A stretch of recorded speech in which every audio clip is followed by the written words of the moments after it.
السلام علیکم ورحمۃ اللہ وبرکاتہ۔ اعوذ باللہ من الشیطان الرجیم، بسم اللہ الرحمن الرحیم۔ ام یقولون تقولہ بل لا یؤمنون فلیأتوا بحدیث مثلہ ان کانوا صادقین۔ صدق اللہ العلی العظیم۔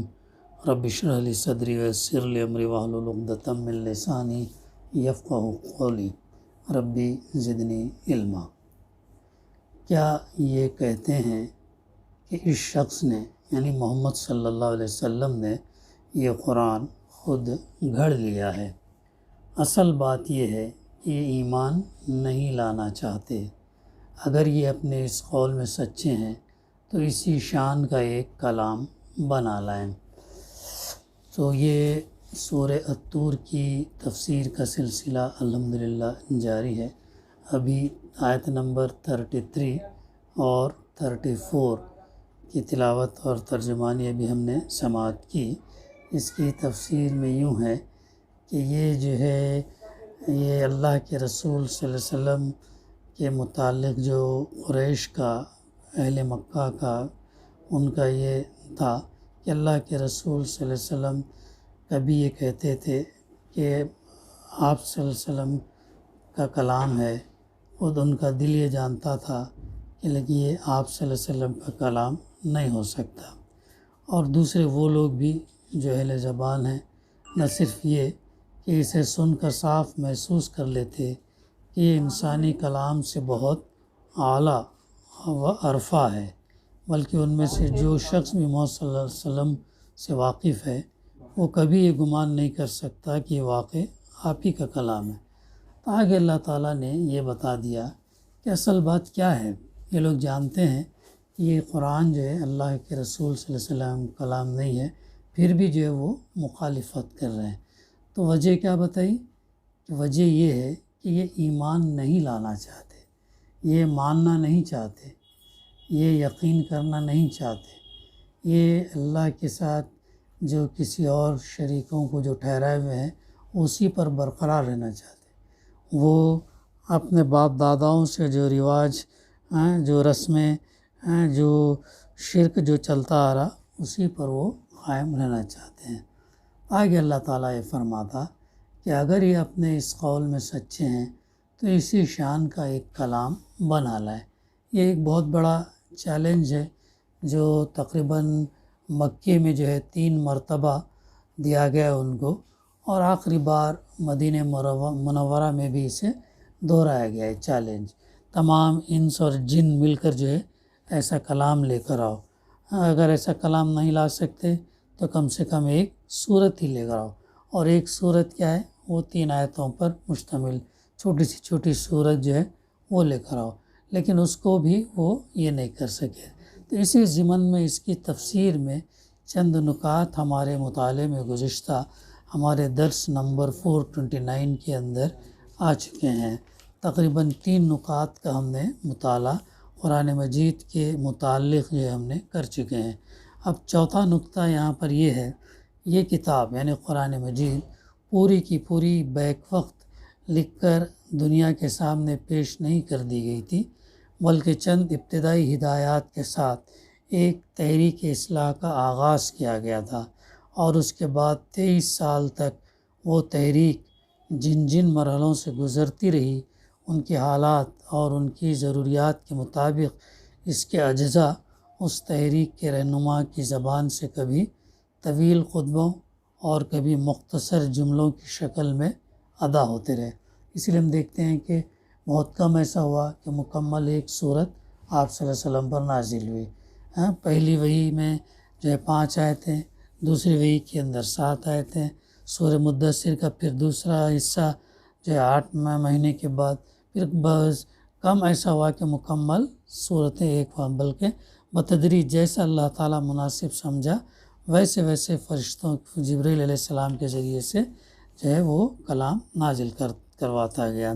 پھر اس مشن کی تکمیل پر مختلف اوقات میں صادر ہونے والے یہ اجزاء اس مکمل کتاب کی صورت میں مرتب ہو کر دنیا کے سامنے رکھ دیے گئے، جسے قرآن مجید کے نام سے موسوم کیا گیا۔ تحریک کے رہنما کا بیان ہے کہ یہ خطبے اور جملے اس کے تبصرات نہیں بلکہ خداوند عالم کی طرف سے اس پر نازل ہوئے ہیں۔ اگر کوئی شخص انہیں خود اس رہنما کے قرار دیتا ہے تو دنیا کی پوری تاریخ سے کوئی نظیر ایسی پیش کرے کہ کسی انسان نے سالہ سال تک مسلسل ایک زبردست اجتماعی تحریک کے بطور خود رہنمائی کرتے ہوئے کبھی ایک واعظ یا معلم اخلاق کی حیثیت سے، کبھی ایک مظلوم جماعت کے سربراہ کی حیثیت سے، کبھی ایک مملکت کے فرما رواں کی حیثیت سے، کبھی ایک برسر جنگ فوج کے قائد کی حیثیت سے، کبھی ایک فاتح کی حیثیت سے، کبھی ایک شاعر کی حیثیت سے، غرض بکثرت مختلف حالات اور اوقات میں بہت سی مختلف حیثیتوں سے جو مختلف تقریریں کی ہوں یا باتیں کہی ہوں، وہ جمع ہو کر ایک مکمل، مربوط اور جامع نظام فکر اور عمل بنا دیں۔ ان میں کہیں کوئی تناقض اور قضا اور تضاد نہ پایا جائے۔ ان میں ابتدا سے انتہا تک ایک ہی مرکزی تخیل اور سلسلے فکر کار فرما نظر آئے۔ اس نے اول روز سے اپنی دعوت کی جو بنیاد بیان کی ہو، آخری دن تک اسی بنیاد پر وہ عقائد اور اعمال کا ایک ہمہ گیر نظام بناتا چلا جائے، جس کا ہر جز دوسرے اجزاء سے کامل مطابقت رکھتا ہو، اور اس مجموعے کو پڑھنے والا کوئی صاحب بصیرت آدمی یہ محسوس کے بغیر نہ رہے کہ تحریک کا آغاز کرتے وقت اس کے محرک کے سامنے آخری مرحلے تک کا پورا نقشہ موجود تھا، اور ایسا کبھی نہیں ہوا کہ بیچ کے کسی مقام پر اس کے ذہن میں کوئی ایسا خیال آیا جو پہلے اس پر منکشف نہ تھا یا جسے بعد میں اس کو بدلنا پڑا۔ اس شان کا کوئی انسان اگر کبھی گزرا ہو جس نے اپنے ذہن کی خلاقی کا یہ کمال دکھایا ہو تو اس کی نشاندہی کی جائے، اور تاریخ میں تو ایسا کوئی ہمیں ملتا نہیں کہ اللہ کے رسول صلی اللہ علیہ وسلم کی پوری 23 سالہ زندگی، سیرت کا جب ہم مطالعہ کرتے ہیں تو حیرت انگیز طور پر جس موقف کو شروع میں لے کے چلے تھے، آخر وقت تک بھی وہی بات پر جمے رہے اور اس کو کامل نافذ کر کے بتا دیا دنیا کے سامنے۔ کہیں کوئی کمپرومائز نہیں، مصالحت نہیں، بلکہ جو ہے پورا نافذ کر کے بتا دیا۔ پانچواں نقطہ اس میں یہ ہے کہ جس رہنما کی زبان پر یہ خطبے اور جملے جاری ہوئے تھے، وہ ایک کسی گوشے سے نکل کر صرف ان کو سنانے کے لیے نہیں آ جاتا تھا اور انہیں سنانے کے بعد کہیں چلا نہیں جاتا تھا۔ اللہ کے رسول صلی اللہ علیہ وسلم سنانے کے بعد کہیں چلے نہیں جاتے تھے، وہیں پر رہتے تھے، مقیم تھے۔ وہ اس تحریک کے آغاز سے پہلے بھی انسانی معاشرے میں زندگی بسر کر چکے تھے، اور اس کے بعد بھی وہ زندگی کی آخری گھڑی تک ہر وقت اسی معاشرے میں اللہ کے رسول صلی اللہ علیہ وسلم رہے اور پورے سوالات کا، جوابات کا، حالات کا مقابلہ کیا، اور ان تمام کا سلوشن اللہ کے رسول صلی اللہ علیہ وسلم دیا، اور اسی لیے پوری آپ صلی اللہ علیہ وسلم کی زندگی ہمارے لیے کیا ہے؟ نمونہ ہے۔ آپ صلی اللہ علیہ وسلم کی گفتگو اور تقریروں کی زبان اور طرز بیان سے لوگ بخوبی آشنا تھے۔ احادیث میں ان کا ایک بڑا حصہ اب بھی محفوظ ہے، جسے بعد کے عربی داں لوگ پڑھ کر خود بآسانی دیکھ سکتے ہیں کہ اس رہنما کا اپنا طرز کلام کیا تھا۔ اس کے ہم زبان لوگ اس وقت بھی صاف محسوس کرتے تھے، اور آج بھی عربی زبان کے جاننے والے یہ محسوس کرتے ہیں کہ اس کتاب کی زبان اور اس کا اسٹائل اس رہنما کی زبان اور اس کے اسٹائل سے بہت مختلف ہے، حتیٰ کہ جہاں اس کے کسی خطبے کے بیچ میں اس کتاب کی کوئی عبارت آ جاتی ہے، وہاں دونوں کی زبان کا فرق بالکل نمایاں نظر آتا۔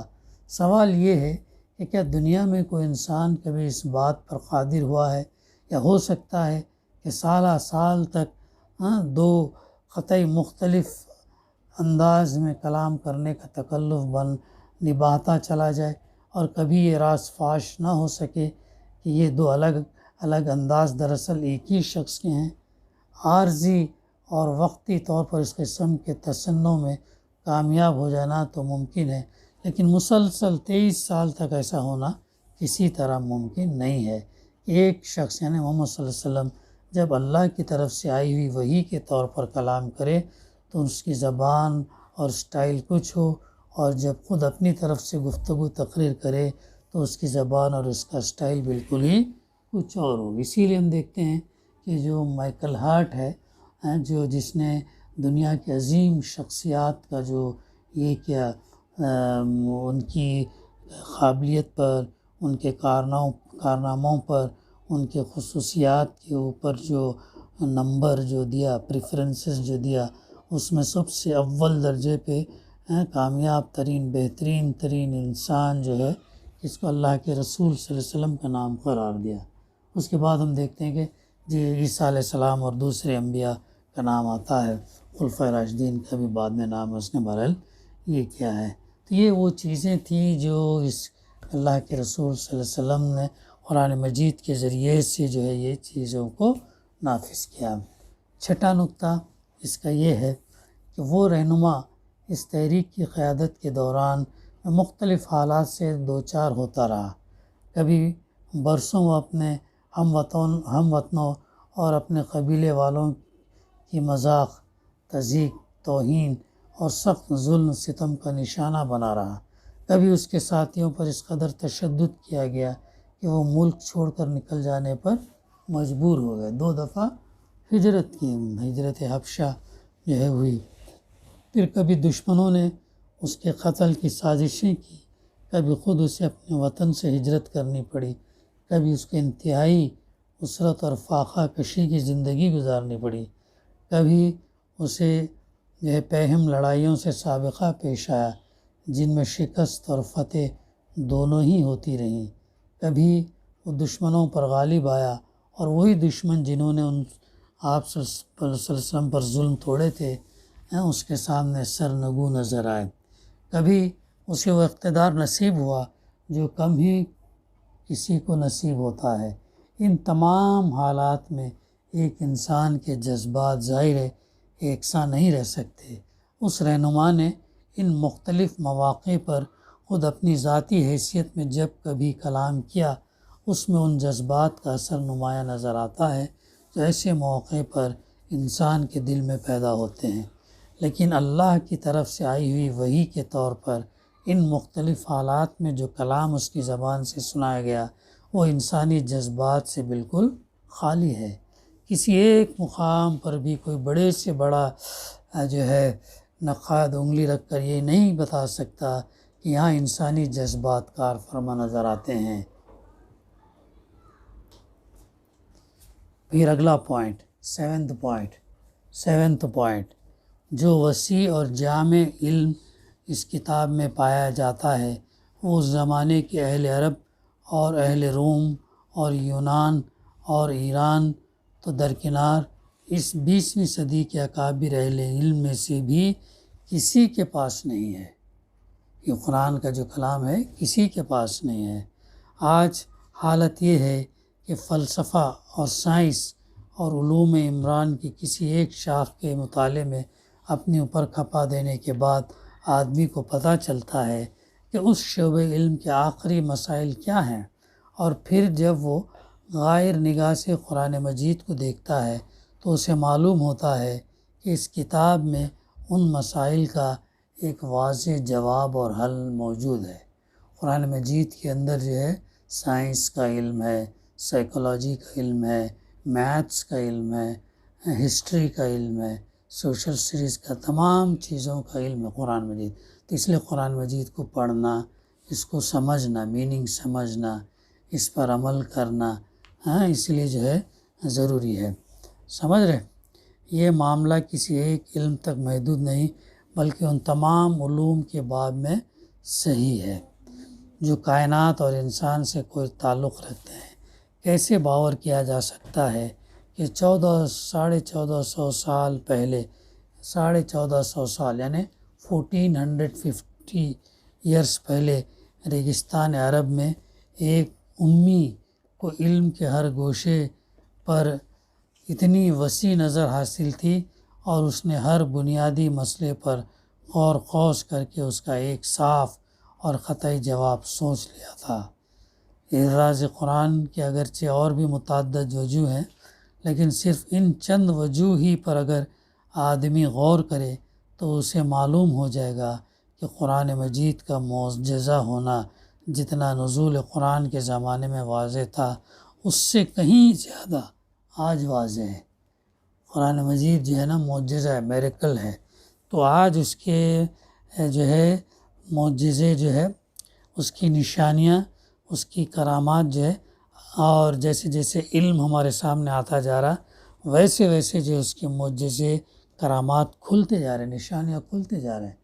پڑھنے والوں کے اوپر ہے، سمجھنے والوں کے اوپر ہے، غور کرنے والوں کے اوپر ہے، عقل رکھنے والوں کے اوپر۔ اس سے اللہ تعالیٰ بار بار اولو الالباب کا تذکرہ کرتا ہے۔ اولو الالباب اس سے عقل والوں کے لیے جو ہے کلام کے اندر بہت رہنمائی ہے۔ تو آج واضح ہے، اور انشاءاللہ قیامت تک جو ہے یہ واضح تر ہوتا چلا جائے گا۔ تو یہ جو ہے پھر یہ آگے جو کہا جا رہا ہے اس کے اندر، یہ ایک بڑی وسیع اس کی تفسیر تھی، جامع تفسیر تھی، غور سے ہم اس کا مطالعہ کریں۔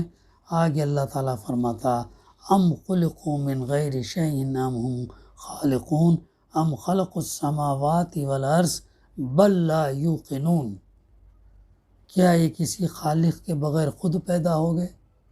کیا ہم لوگ جو ہے خود پیدا ہو گئے، یا یہ خود اپنے خالق ہیں، یا خود ہم پیدا کرنے والے ہیں؟ کون پیدا کیا ہم کو؟ اللہ نے پیدا کیا۔ یا زمین اور آسمانوں کو کس نے پیدا کیا؟ اللہ نے پیدا کیا۔ زمین کو، آسمان کو، پانی، ہوا، بادل، سب کس پیدا؟ اللہ نے پیدا کیا۔ اصل بات یہ ہے کہ جو لوگ نہیں مانتے وہ نہیں مانتے، ایسا ہے۔ اصل بات یہ ہے کہ یہ یقین نہیں رکھتے، بل لا یوقنون۔ تو اسی لیے جو ہے ایمان کیا ہے؟ ایمان یقین ہے۔ ایمان جو ہے دراصل کیا ہے؟ یقین ہے۔ اس کی تفسیر تھوڑی سی ہے۔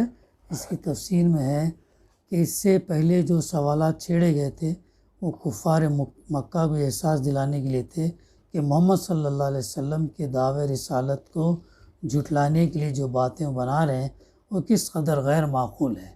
محمد صلی اللہ علیہ وسلم اللہ کے نبی ہیں، آخری نبی ہیں، تو کفار مکہ آپ کو صلی اللہ علیہ وسلم کو جھٹلا رہے تھے، اور جن بنیادوں پر جھٹلا رہے تھے وہ جو ہے غیر معقول تھے، ان میں دم نہیں تھا۔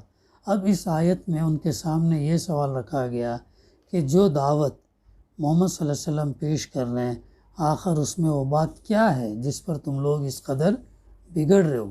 اللہ کے رسول صلی اللہ علیہ وسلم کیا بولتے تھے؟ قولوا لا الہ الا اللہ تفلحون، کہو لا الہ الا اللہ تم کامیاب ہو جاؤ گے، کہو لا الہ الا اللہ تم کامیاب ہو جاؤ گے۔ وہ یہی تو کہہ رہے ہیں کہ اللہ تمہارا خالق ہے اور اسی کی تم بندگی کرنی چاہیے۔ اللہ ہم کو کس نے پیدا کیا؟ اللہ نے۔ تو ہم بات کس کی سننی چاہیے؟ اللہ کی بات۔ اللہ کی بات کہاں ملے گی؟ قرآن مجید میں ملے گی۔ اسی لیے قرآن مجید پڑھنا، اسی لیے قرآن مجید پڑھنا، سمجھنا۔ نورانی قاعدے کے بعد پارہ اما سے قرآن مجید جب پڑھ کے اس کو سمجھنا، اسے تو اس سے معلوم ہوتا ہے کہ ہم کو اللہ کی بات سننی چاہیے، پوری زندگی بھر سننا، مرے دم تک سننا، مرے دم تک نماز پڑھنا، دن میں کتنے ٹائم پڑھنا؟ 5 ٹائم پڑھنا۔ اس پر تمہارے بگڑنے کی آخر کیا معقول وجہ ہے؟ کیا تم خود بن گئے ہو؟ کسی بنانے والے نے تمہیں نہیں بنایا؟ یا اپنے بنانے والے تم خود ہو؟ یا یہ وسیع کائنات تمہاری بنائی ہوئی ہے؟ اگر ان میں سے کوئی بات بھی صحیح نہیں ہے اور تم خود جانتے ہو کہ تمہارا خالق بھی اللہ ہے اور اس کائنات کو بنانے والا بھی اللہ ہے، تو اس شخص پر تمہیں غصہ کیوں آتا ہے؟ محمد صلی اللہ علیہ وسلم پر غصہ کیوں آتا ہے جو تم سے کہتا ہے کہ وہی اللہ تمہاری بندگی اور پرستش کا مستحق ہے؟ غصے کے لائق بات یہ ہے یا یہ کہ جو خالق نہیں ہے ان کی بندگی کی جائے اور جو خالق ہے اس کی بندگی نہ کی جائے؟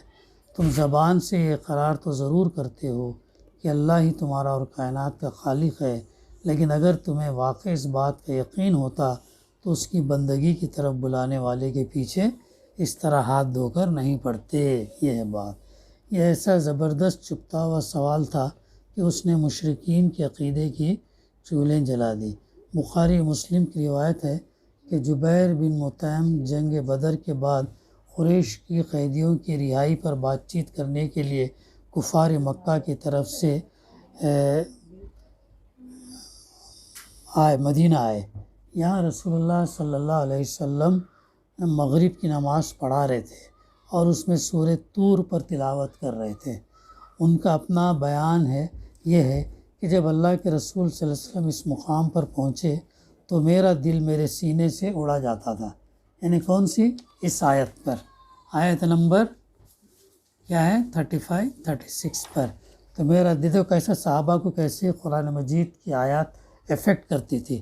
قرآن مجید سنتے تھے تو ان کو جو ہے وہ اثر ہوتا تھا، اڑا تھا۔ بعد میں ان کے مسلمان ہونے کی ایک بڑی وجہ یہ تھی کہ اس روز یہ آیت سن کر اسلام جو ہے ان کے دل میں جڑ پکڑ چکا تھا۔